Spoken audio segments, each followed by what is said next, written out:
Le 1er avril, point de la situation avec l'ancienne demi-fondeuse, Dr Perrine Truong, chef de clinique dans un grand hôpital roman. Comment ça va? Ça continue à aller assez bien. Comment ça se passe à l'hôpital? Comment ça évolue? Alors ça évolue de manière toujours assez constante. Donc on a l'arrivée de patients, je dirais sans qu'il y ait d'afflux massif. Mais ça continue à arriver avec peut-être une légère augmentation. Et puis de notre côté, voilà, les choses se font pour qu'on continue à se préparer, à s'adapter, à augmenter le nombre de places pour pouvoir accueillir ces patients. La tension augmente? Oui, la tension elle augmente un peu justement dû au fait que le nombre de patients qui sont hospitalisés augmente. Et puis ça met le système sous tension et puis aussi un peu les nerfs parce qu'on a toujours une bonne marge de manœuvre. En tout cas, dans la plupart des hôpitaux, c'est un peu différent selon chaque hôpital. Mais plus il y a de patients, plus la tension augmente quand même.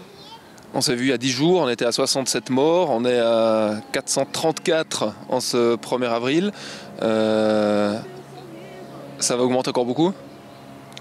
C'est très difficile à dire, ça va augmenter encore, ça c'est certain, puisque les patients qu'on hospitalise maintenant, parmi les patients qu'on hospitalise maintenant, il y a probablement une partie qui va mourir. Donc le chiffre il va continuer à augmenter. C'est difficile de dire encore de combien, mais ça va probablement augmenter encore pas mal. Le canton du Tessin, le plus gravement touché. Ensuite, le canton de Vaud. Comment on peut expliquer les disparités entre les cantons? C'est assez difficile d'expliquer les disparités, tout comme c'est difficile d'expliquer que, par exemple, le nord de l'Italie soit massivement plus touché que le Valais qui est pas très loin. Il y a probablement le début de l'épidémie, donc au niveau plus régional, qui a été plus précoce dans le canton du Tessin. Donc c'est la région de Suisse qui a été touchée en premier. Et donc les mesures de santé publique, les mesures politiques qui ont été prises pour toute la Suisse, elles ont été prises un peu tard, probablement pour un canton comme le Tessin, par rapport au canton du Valais, au canton de Vaud ou même le canton de Genève. Après, dire pourquoi le canton de Vaud est plus touché que le canton du Valais, en tout cas pour l'instant, ça c'est vraiment très difficile à dire. Peut-être qu'il y a l'effet grande ville un petit peu. Ouais, le côté international. Côté international, peut-être plus pour Genève, le côté grande ville pour Lausanne, en guillemets, par rapport au Valais qui aurait moins d'agglomération de personnes. Après, la Suisse alémanique est, de ce que moi j'ai vu, moins touchée pour le moment, notamment la grande ville qui est de Zurich. Et ça, c'est un peu difficile à expliquer. Est-ce que tu es d'accord de nous raconter une de tes journées? Est-ce que tu as besoin du réveil d'abord pour te réveiller? Oui, alors j'ai besoin du réveil. Moi, je dors pas très bien ces derniers temps. On est, je pense, comme pas mal de collègues, on est assez préoccupés par la situation. Donc les nuits sont des fois un peu agitées. Moi, ma journée, elle est un peu variable selon les jours parce qu'on a des horaires qui sont irréguliers. Je travaille des fois le matin, des fois l'après-midi, le soir, des fois la nuit. Mais en gros, j'ai mon réveil qui sonne. La première pensée? Ça Est-ce qu'elle est liée au Covid-19? Oui, elle est très souvent liée au Covid-19, pas toujours à l'hôpital, mais souvent liée au coronavirus. Et puis après, voilà, moi j'essaye de... Je pense dans la journée, c'est important d'essayer de prendre des moments où on n'y pense pas, mais c'est extrêmement difficile. Donc j'ai souvent un moment le matin, soit je pars directement travailler, soit je pars en début d'après-midi. Où tu vas faire un footing? Alors oui, si je cours, actuellement c'est... Pas tellement après le travail, mais plutôt avant, quand j'ai l'occasion. C'est vrai qu'après le travail, mais ça, c'est pas lié au coronavirus, j'ai souvent pas tellement l'énergie et l'envie d'aller courir, donc c'est plutôt en début de journée que j'irai faire un footing. Et si tu nous racontes, tu arrives dans ton hôpital, ça se passe comment? Le climat est comment? Alors, le climat, il a quand même changé. La chose qui a le plus changé, c'est que les entrées des hôpitaux, elles sont contrôlées parce que les visites, elles sont interdites aux patients. Et puis en fait toute entrée entre guillemets inutile de personnes dans l'hôpital, elle est contrôlée. Donc il y a des sécuritas qui contrôlent les entrées, on doit montrer notre badge pour pouvoir entrer. Donc ça c'est un changement quand même assez important. Et puis ça met un climat assez particulier. Après, au sein de l'hôpital, alors il y a un peu moins de monde de manière générale parce que justement il n'y a pas de visiteurs. Au sein de l'hôpital, il n'y a pas grand-chose qui change, si ce n'est que voilà, les services sont réorganisés. Il y a tout d'un coup des lits qui apparaissent à des endroits où il n'y en avait pas, des choses comme ça. Vous êtes tous masqués? On est tous masqués. Ça, je pense, ça dépend un petit peu des hôpitaux. Mais là où je travaille, c'est une directive institutionnelle qu'on a un masque durant toute la journée de notre travail pour les personnes qui voient des patients. Et ça, c'est aussi un changement qui est assez important par rapport à notre travail habituel. Du personnel malade? Oui, il y en a, mais assez peu. Donc ça, c'est assez étonnant, je dois dire. Je pense qu'il y a des très bonnes mesures qui ont été prises assez rapidement au niveau hygiène, mais c'est vrai qu'on sait que c'est un virus qui survit sur les surfaces, notamment assez longtemps. Et puis du coup, moi, personnellement, je suis assez étonnée de voir qu'il y a relativement peu de personnel qui est malade jusqu'à maintenant. Vous êtes en contact avec d'autres hôpitaux pour voir comment ça se passe ailleurs? Oui, on est en contact. Je pense que ce n'est pas des contacts qui sont vraiment professionnels, c'est plutôt des contacts qui sont personnels parce qu'on se connaît entre nous, entre hôpitaux, donc on se téléphone, on s'écrit des messages, des choses comme ça. Et puis après, on est en contact aussi avec les hôpitaux peut-être à l'étranger, dans les pays voisins, je dirais la France, l'Italie, soit parce qu'on a des collègues ou on connaît nous-mêmes des personnes qui y travaillent. Après, on a des contacts, il y a pas mal de vidéoconférences qui sont données par des chefs de service dans les hôpitaux français notamment. Disons qu'en italien, c'est un peu plus difficile à comprendre. Donc, on a un aperçu de ce qui se passe ailleurs, donc en dehors de la Suisse. Ouais. Les patients réagissent comment? Tu peux nous dire un peu comment tu les perçois, tu les sens? Les patients qui viennent pour des suspicions ou des coronavirus, des diagnostics de coronavirus qui sont avérés, en général, j'ai l'impression qu'il y a quand même une inquiétude qui est un peu plus grande que par rapport à une autre pathologie, enfin, même que ça dépend un peu de pourquoi le patient viendrait, mais je pense que dans la plupart du temps, les patients sont plutôt inquiets. Après, il faut imaginer que quelqu'un qui vient aux urgences, de toute façon, c'est parce qu'il y a un problème plus ou moins important, mais dans la plupart des cas quand même important, en tout cas pour la personne. Et puis que ce soit coronavirus ou autre, ben, c'est des gens qui ne sont pas bien. Donc dans ce sens-là, il n'y a pas de gros changements. Mais voilà, je pense que les patients, ils sont quand même inquiets, on entend beaucoup de choses. Donc nous, on essaye d'expliquer à chaque personne comment est sa situation médicale pour pas trop généraliser et puis essayer d'avoir les informations les plus justes possibles. Est-ce qu'ils sont inquiets ou fâchés du fait de ne pas avoir droit à des visites?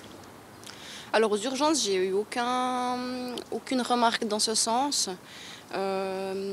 Après, moi je ne suis pas les patients qui sont hospitalisés, donc qui restent à l'hôpital pendant plusieurs jours, plusieurs semaines. Je ne pense pas qu'il y a forcément de la colère. Je pense que c'est sûr que c'est embêtant et puis qu'il y a peut-être un peu de frustration, mais je ne pense pas que les gens soient en colère parce que la règle, elle semble assez évidente et assez logique en fait pour être acceptée. Même aux urgences, les gens ont le droit d'appeler leur famille, leurs proches? Oui, bien sûr. Et puis nous, on a beaucoup de contacts aussi avec les proches pour, disons, expliquer la situation, ce qu'on ferait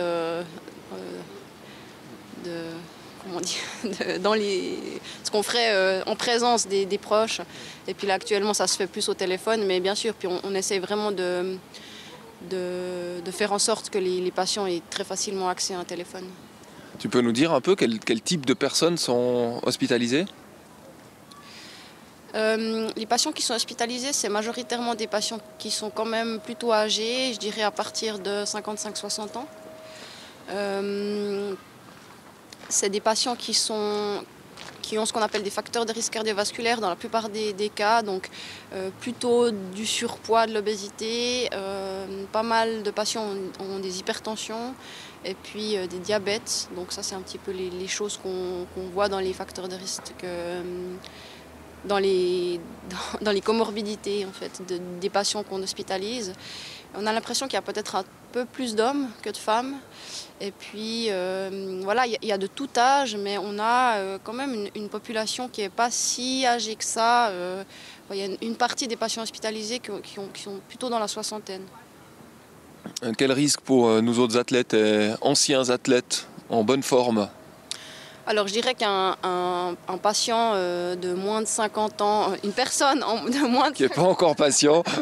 une personne de moins de 50 ans qui est vraiment sportif, en bonne forme, en fait le risque il est nul ou quasi nul. Et puis un patient plus âgé qui est vraiment en bonne forme également, donc il n'y a pas de surpoids, qui n'a pas d'hypertension, le risque il est très faible. Il y a 2 semaines, les hôpitaux suisses n'étaient pas encore prêts, se sont armés. On a parlé de l'organisation il y a 10 jours. Les hôpitaux suisses sont prêts à attendre la grande vague. Elle va arriver quand, cette vague? Alors c'est absolument impossible à dire, toujours et encore. On a l'impression qu'on est peut-être dans le début d'une vague qui ne va pas être très grande en intensité. En longueur, ça, c'est aussi très difficile à prédire. C'est sûr que les hôpitaux, chacun de son côté, se préparent et continuent à se préparer. Hein.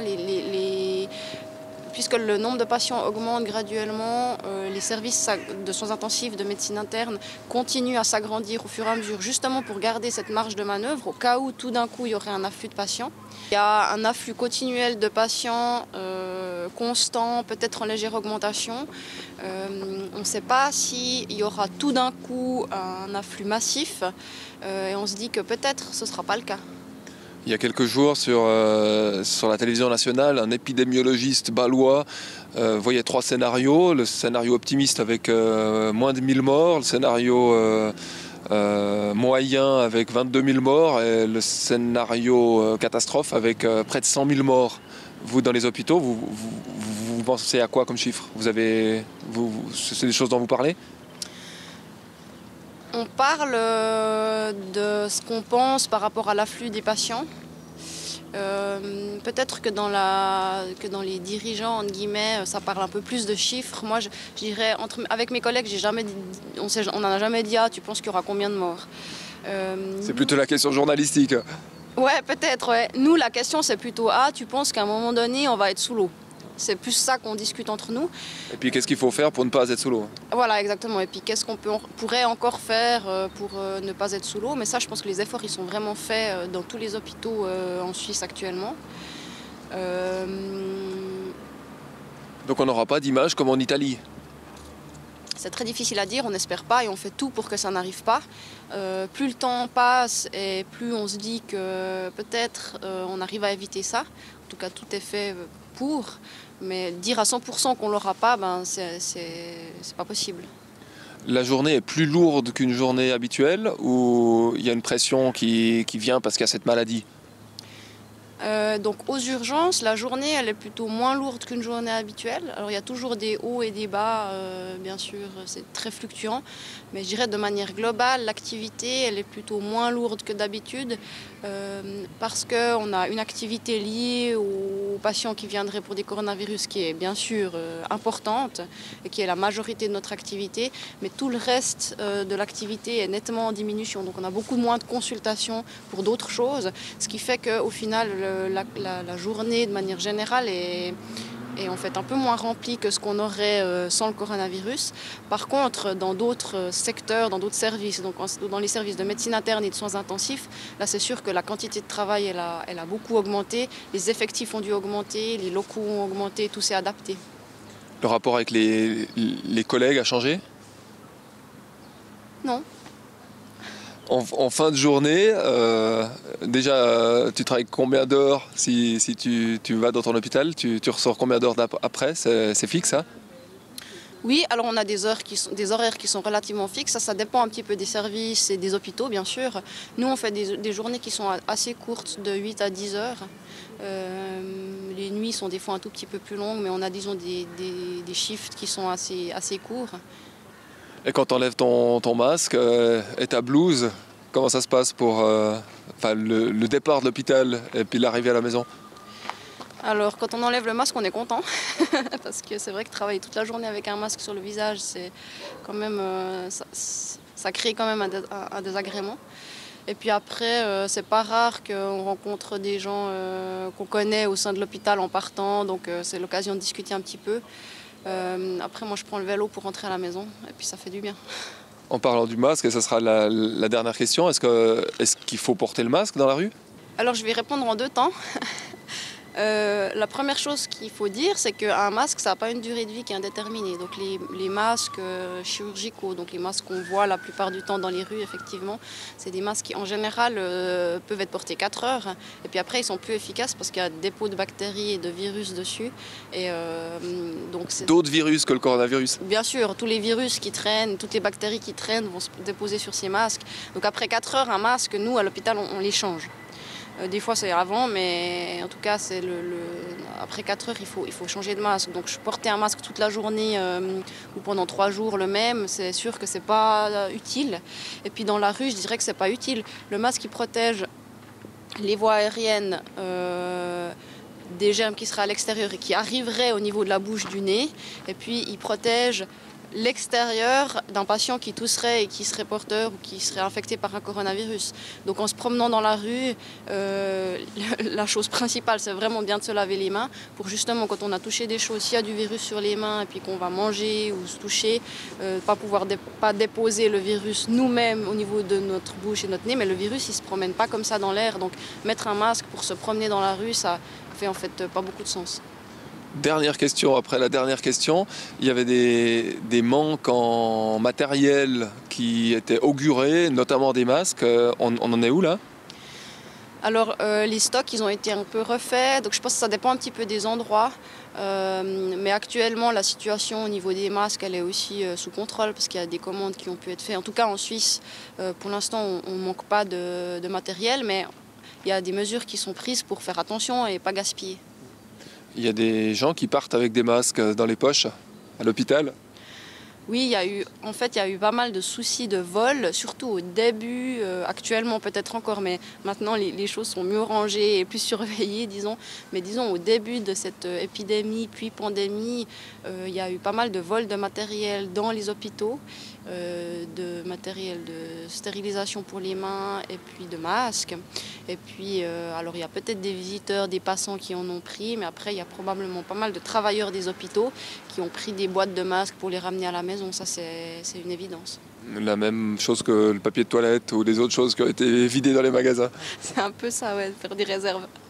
Merci Perrine, on se retrouve dans une petite semaine. Avec plaisir. Allez, bonne suite.